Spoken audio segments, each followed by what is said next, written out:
Alright, ladies and gentlemen, it is another day of Ragnarok, because we are here in Wizard City. Why? Because we have a long one for you today. See, the last few ones, they've been pretty simple. Just you go to a certain location, you fight the certain thing, etc, etc. Or you just pick it up off the ground, etc, etc. This one's a little bit more complicated, because there are several methods, just like most reagents. But with most of the ones we've already covered, there's kind of like that one or two that you kind of already know. Or if you didn't, you learned them. They were pretty simple. Now we're starting to get into more complex territory, because now we're starting to get into some reagents that are very notable and very important for specific recipes. Today we're going to be covering a reagent called titanium. This one's complicated. So titanium, there are a few recipes it could be used for, but the most notable one is right here, this rank 4 pet stats tool, which you need to go to the pet pavilion and go to a shopkeeper and get the recipe. As you can see, whoops, wrong one, there we go. It's this middle one here, the titanium. You need 10 of it. And the reason why you want to get this recipe and craft it with the opal, the titanium, and the heavenly bubblegum pet snack is because these rank 4 pet stat tools, it's going to be random, unfortunately, but each time you craft one, you get one of the really, really big pet stats, such as Mighty and stuff like that. And Mighty is a really, really powerful talent. On this pet, for example, my main pet, well, this is not my main pet, I'm in the wrong build. There we go. No, it was Duke Lorenzo. My fault, y'all. So Duke Lorenzo here, for example, he has Mighty, and what this is it is plus 65 strength. Now, the reason why this is important, it sounds bad because it's not a talent that gives stats. Sorta.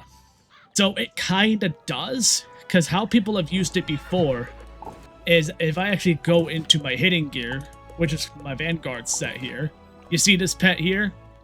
If I wanted to, I could replace this with Mighty once I get this to Ultra. And what Mighty does is, because the strength would then get higher, all of these talents here would gain a little bit more value on them.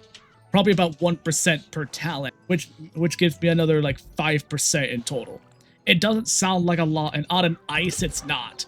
But on other schools like a storm, a fire, a myth, even a death, that 5% can make the difference between killing something versus not. But titanium, there are a lot of ways to get it. There's even a lot of fights that you could do to get it. However, I'm going to show you guys every single method that has been used, and it is used. Some of them suck. I'm not going to lie. Some of these suck. I'll tell you which ones suck and which ones don't. Let's start with the first one that absolutely sucks. Now, we are out here in Unicorn Way, and you're thinking, this is Wizard City. Why the hell are you here when you're looking for titanium? You see this guy here, Ugo, the merchant, the guy that you never talk to? Yeah, so this guy's random pieces of clothing that are really, really cheap. Like 200 gold, 40 gold, 32 gold, 24 gold. What people have done in the past, and this method is horrible because the drop rates, I will tell you, are bad. But what people will do is they will buy up a ton of these. I just bought 10 as an example. I'll get that gold back in like just a few minutes, probably. But yeah, so they'll buy up a shitload of those, whether it's the hat, it doesn't matter which one you pick. And what they'll do is they'll go to this item and they will feed it to their pet. Because when you feed items to your pet, which is this button down here with the little piggle, when it comes to that, you get a chance of getting reagents. And also some of your gold back. So, knowing that is how you can get some titanium in the early game. Although this method sucks because the drop rate with this method is horrible. It is rare as hell. I don't recommend it. Matter of fact, allow me to show you what I mean. See, matter of fact, let me open my chat here. So I got 1 gold. 1 gold and a bone. 1 gold. Okay, I got deep mushroom spider silk there. That one wasn't too bad. You're only getting 1 gold per one. You can get some reagents this way, so if in doubt, you can always do this method this way. Got a couple of treasure cards there. Some decent work for early game treasure cards if you really wanted some. As you just saw there, I didn't get a single one, and I bought 10 of them. Granted, they were cheap, but I bought 10 and didn't get one. So it is a method, but the drop rate is so low that I honestly have to say, no, do not do this. Even though it is possible. But if you're like a level 2, and you have like 500 gold or something, and you have nothing to spend it on yet, I mean, it doesn't hurt, but there's better investments with their early game gold, such as your level 10 gear, your level 15 gear. Basically, your Bazaar gear up until level 25 is all a better investment. So avoid this method at all costs. But if you do see a wooden chest, now here in Wizard City, the titanium doesn't drop there, but if you're broke, you need some gold, you're level 5, pick up any chest, including the silver ones. But yeah, so that is method number 1, the one that I will actively tell you not to pursue. Now we're going to go and cover the next method, which this one, there's actually places all over the game for this next one. But there's one I'm actually going to recommend out of any of them. Follow me into the abyss. Now, we are here in Caramel today. And the reason why is because, yes, there are a ton of fights in this game that all drop titanium. Basically, every single endgame boss of basically every level tier from Arcs 2 to 5, pretty much. Just about. And a lot of... There's probably over 1,000 different enemies in the game that drop it, including a lot of mobs. But the reason why we're here today is because I'm going to go back to the same location that I showed you in the gold farming guide. This ratings board. Now, I was in tank gear before, but now I'm in my hitting gear, so I'll actually go ahead and make a deck right quick. Oh, I already got one. Alright, there we go. Yeah, I'm an ice, by the way, so I actually have to stack up a bit more. Plus, even with my hitting gear, I'm at less than 200 damage because ice sucks.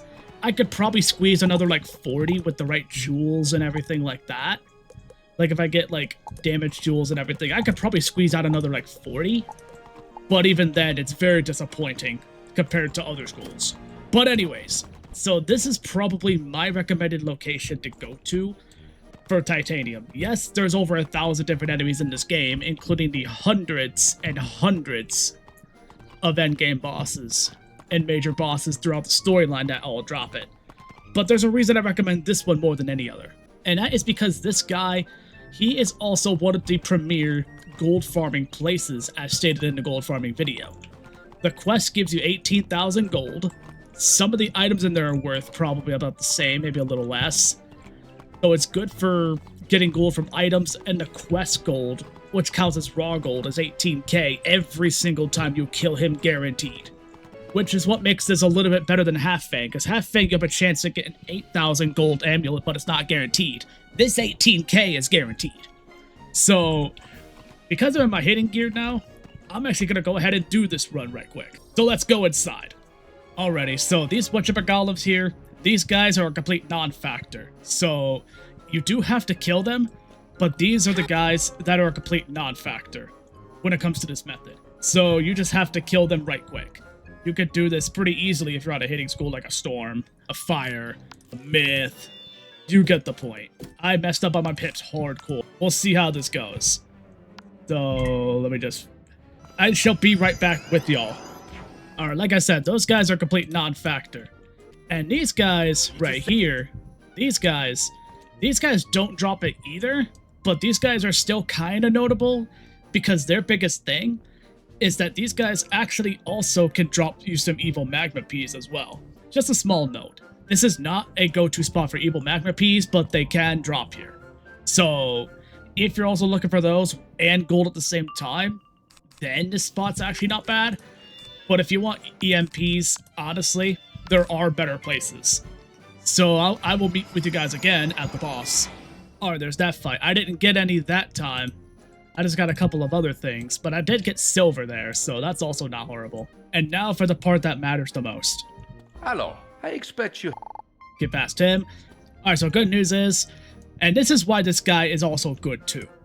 So this guy, the Goodwill Ambassador, this boss, he drops your titanium, but also, he also drops other rare reagents such as amber and a bunch of other stuff. I actually got the list pulled up here. I'll just name a few. We don't need to name them all, but you can get your agave leaves, your agave nectars, you can get amber, you can get draconium, you can get titanium, you can get sunstone, you can get a bunch of stuff. You can even get a couple of spell limits from Mockenspiel and Sound of Musicology from here. Also some pretty good jewels. The seeds are nothing to write home about. Actually, there's a few that are not bad, but we're mostly here for the titanium. But yeah, so the titanium from here, it can drop, but you just also heard the ambers here too, the agave leaves and nectar here. A lot of the rare reagents can drop from the sky, and on top of that, you're getting 18k gold every time you kill him.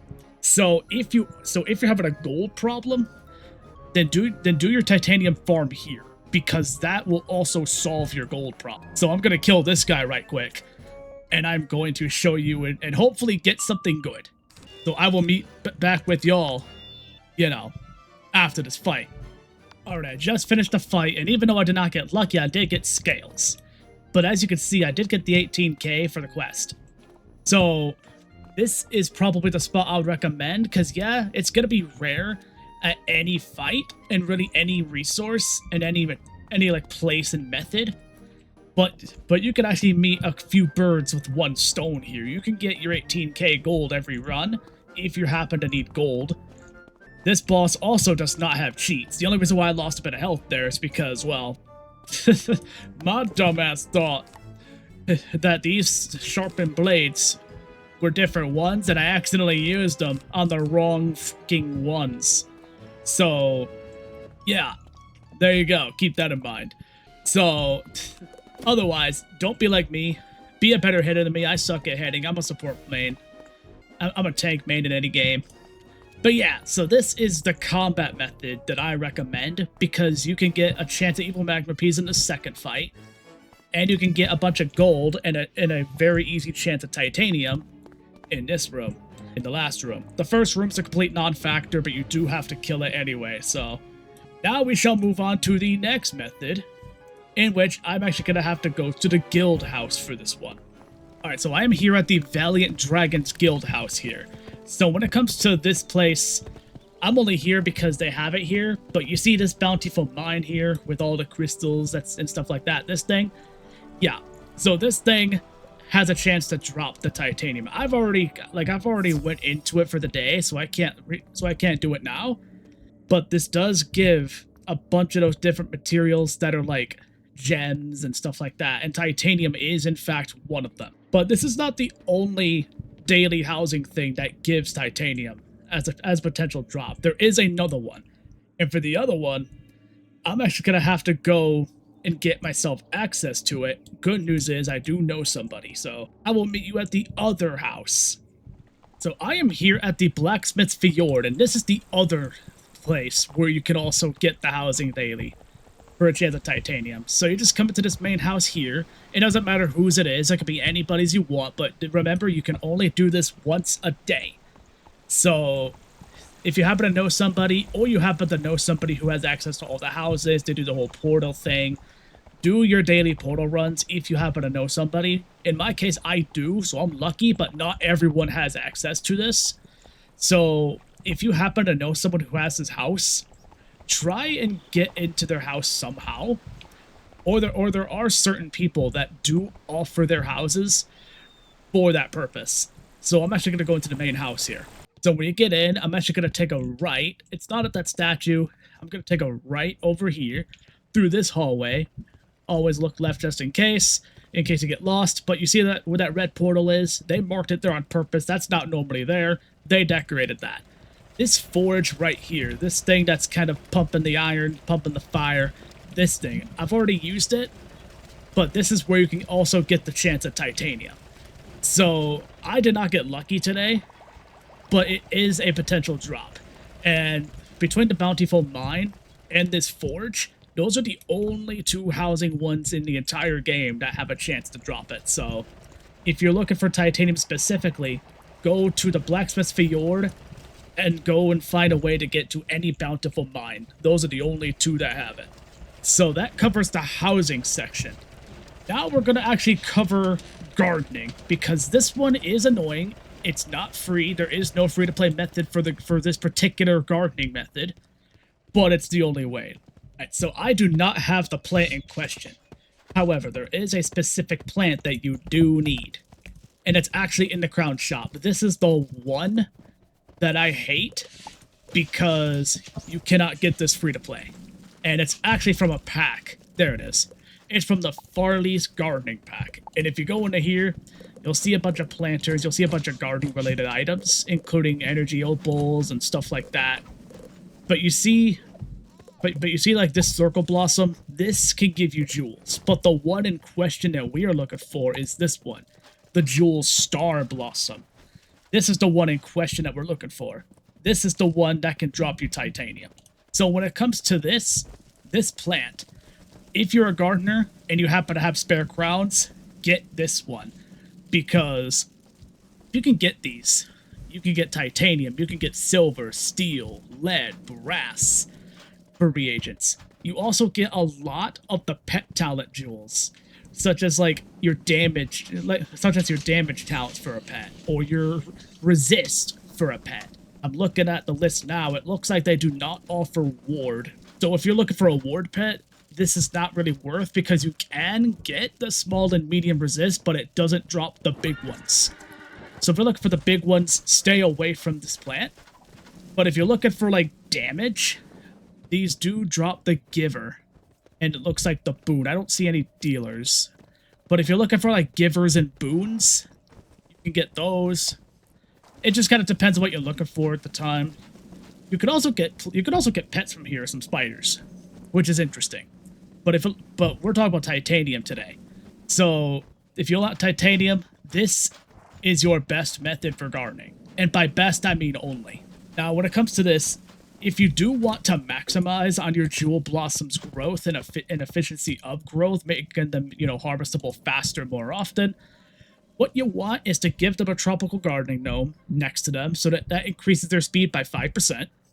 You want the botanical gardens house or the red barn farm as the house that they sit in, which is where I'm at now. And if you want the barn farm, you can actually get it in the crown shop. I just gotta find it if my keyboard will stop double typing on me like a mad lad.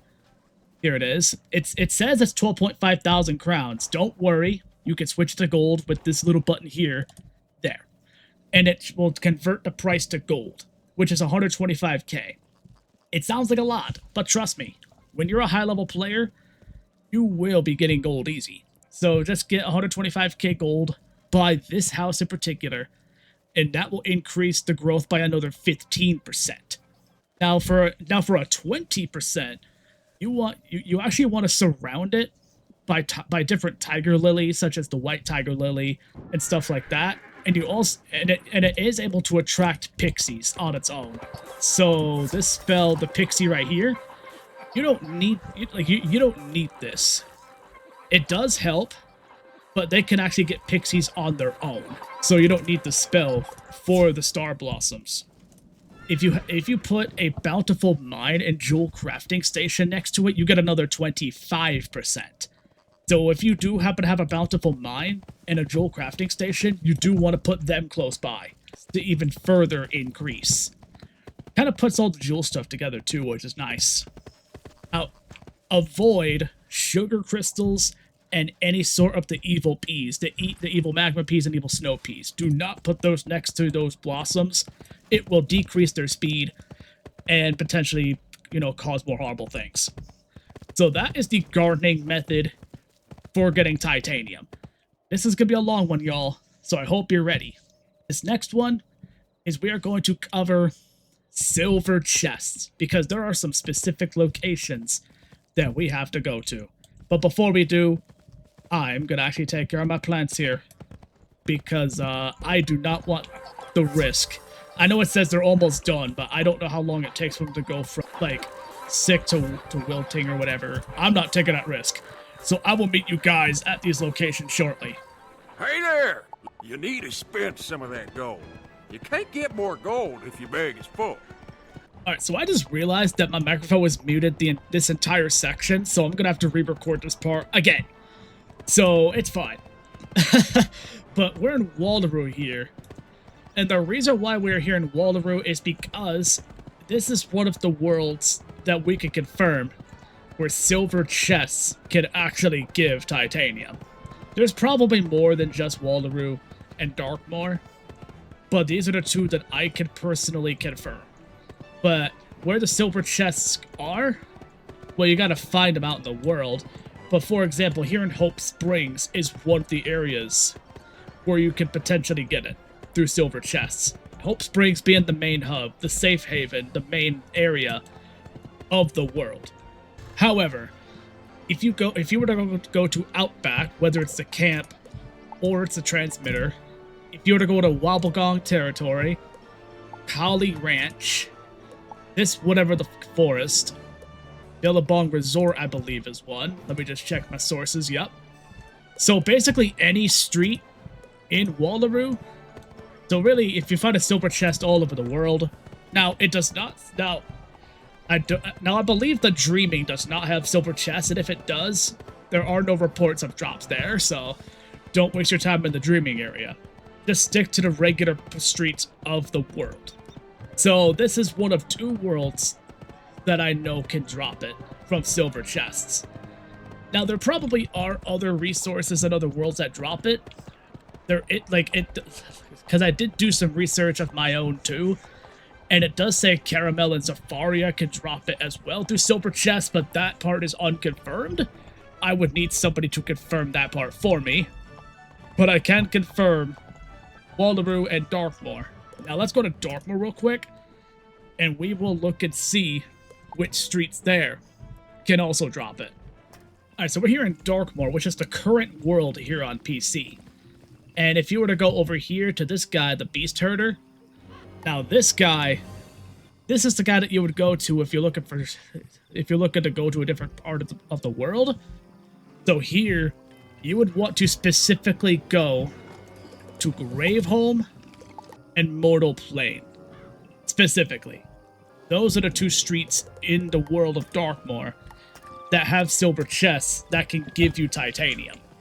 So Darkmoor, it's a little bit more narrowed down. You can kind of pick whatever. Oh hey, now I know that diamond can drop from wooden chests here in Darkmoor. W. Hey, look, guys, if you want some diamond, you can also go to wooden chests in Darkmoor. But yeah, so just keep that in mind. Graveholm and Mortal Plain in Darkmoor. Now there are a couple of other worlds that do have a single street where it can drop, and we're gonna go ahead and go to those worlds right now. Alright, so we are here in Krokotopia now. And in Krokotopia, you're probably thinking, whoa, this is like super early game. Is this like another spot where early game players can get titanium? No, it's not.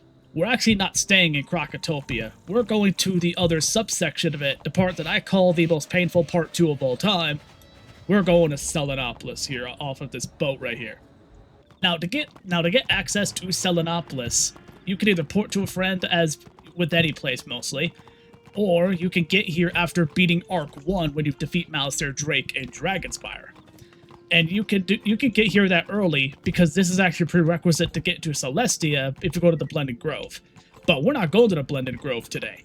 We are actually going to a specific street in Selenopolis over here, over at one of my parchment farms. This door right here that we kept skipping that day, this time we're actually going to go through it to the Garden of Khonshu. Now, the Garden of Khonshu area here is basically just like a street hub, where there are a couple of streets here that you can go to, 3 of them to be exact, but the one that we're going to in question is this one, Vivarium. I don't even know how to pronounce it, but this is the one you want to go to. Now, this is the street that you want to go to for silver chests to get titanium if you're in Selenopolis. Now, again, it's not guaranteed. The drop rate's not even that high. None of these methods of any sort will ever be high. It's also an alternative spot for parchment too. But there is a silver chest there, so I'm actually going to go ahead and interact with it, because this is what we're looking for here today. Now, when you open a silver chest, there's going to be one of 2 minigames. There's going to be Shock-a-Lock and there's going to be catch a key. With catch a key, you just move the thing and grab the right key. Grab the 5 keys that it tells you to, and you win. Just don't hit a bomb because you'll lose. But with this one, you have shock-a-lock. So you basically just have to get the electricity to go into the goal. So just kind of have to do stuff like this. Just kind of open them all up to see what's what. This is where you have to go in this case, so I'm actually going to make sure I do this correctly. You do have a time limit, so you do have to be careful.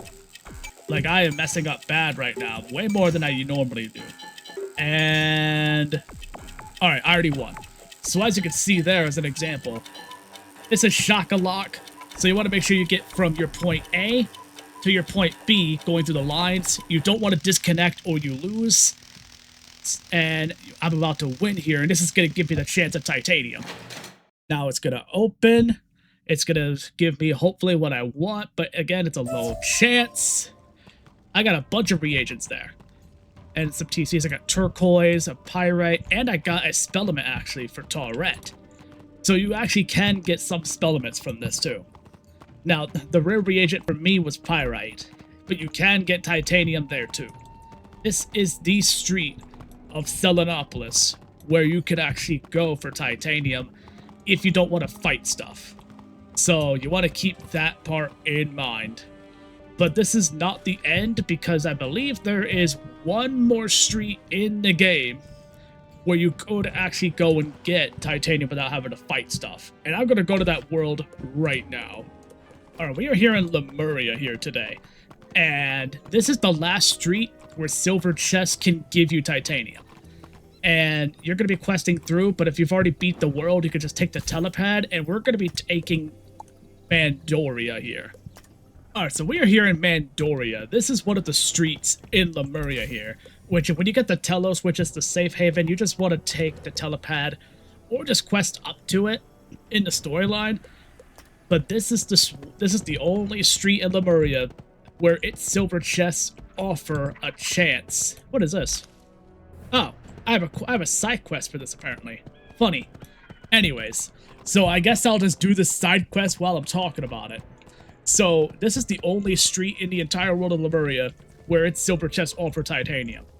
And while we're talking about it, that pretty much covers all of the silver chest methods and locations for titanium if you just feel like playing the minigame a ton of times. But if you don't want to play the minigame a shitload of times, then you can ignore the silver chest section entirely. But if you just feel like, you know, practicing your shock-a-lock or practicing your catch-a-key, this is probably a recommended way I can tell you to do it, just in hopes to get some of those better reagents. So that's pretty much going to cover the silver chest section entirely. So I'm going to go ahead, turn the side quest in, and I'm going to cover the next method, in which this method is a little bit more boring, and you only really want to do it during a certain member benefit. But it's still a method nonetheless. So I will be with you guys in a little bit here. Alrighty, so this is going to be the last section of the video before I go over, like, all the outro stuff, say my thank yous. But this last section, we're going to cover fishing. Yes, there is a fishing method. And as you can see, as I'm sliding away, I tried to make a song reference, but I forgot the rest of the lyrics. Anyways, so I'm here at the Polarian Shipwreck House, and you're thinking, why are you there? Because this is one of the 3 locations that I can recommend for fishing, because this is one of 3 locations that I recommend for titanium. There's a ton of locations, like there's a bunch of places in Zafaria, there's a bunch of houses, but hear me out. The 3 recommended locations I have for you are the Arrow Village House, which is the same place where you get your sand bass fish for gold. There is the Elephant Graveyard, where you're there also for the code wands. And this place, the Polarian Shipwreck, because while you're fishing for chests here, you have a chance at the same titanium that we've been talking about the whole time, as well as the Battle Narwhal mount. And that mount is more than just it looks neat. It is the most free. It is the closest thing to a free-to-play stat mount in the game with 2% universal damage. So if you are a damage junkie who's not trying to spend money, you can farm for the mount here. And this is actually a location for titanium as well. So if you ask me, out of all the fishing locations, the 3 winning ones are here for the mount, as well as the reagent inside the chest, Elephant Graveyard if you want the code ones, and the Arrow Village House if you want gold alongside it. So this section wasn't long, it's pretty simple. So there you go. Now we're going to end this off by me saying my thank yous and giving some final notes about the state of the Reagent series. And that is going to do it for the Titanium video. I apologize for the fact that this one was a long one. A really long one. This one's probably going to get shaved down to about 20 to 30 minutes probably. So it was longer because it was complicated. It's kind of complex. The drop rate everywhere sucks. And there's just a lot of methods, and we're starting to get a little bit more detailed about the methods of where to get the things. And it's only going to get more and more complicated. So we start with the easy stuff where there's like 1 or 2 good places. Now we're starting to get to where, you know, you want to cover every single method for these bigger ones because of the fact that they're hard to get. Like titanium, you cannot pick up off the ground whatsoever. You actually have to go through those different methods that I just showed you. Whether it's you fight the boss or you fish, just stuff like that. So things are only going to get bigger and more complex. Once we get through all the reagents, the next idea that I have to finish the reagent series, because I think we're almost done. We just have a few major reagents to get through left. And then we're going to talk about how to actually use those reagents on some very important crafts. And those major crafts are going to be what ends the series. So if you've been following this series the whole time, I thank you so freaking much. And we're almost done with the series. We just have a few reagents to go. And then we're going to talk about the big things to craft, which are all going to be their own separate videos. And then that will cap off the reagent series. What to do next? We'll figure it out. But until then, my name is Tier, and I will see you in the next video. Have a good night.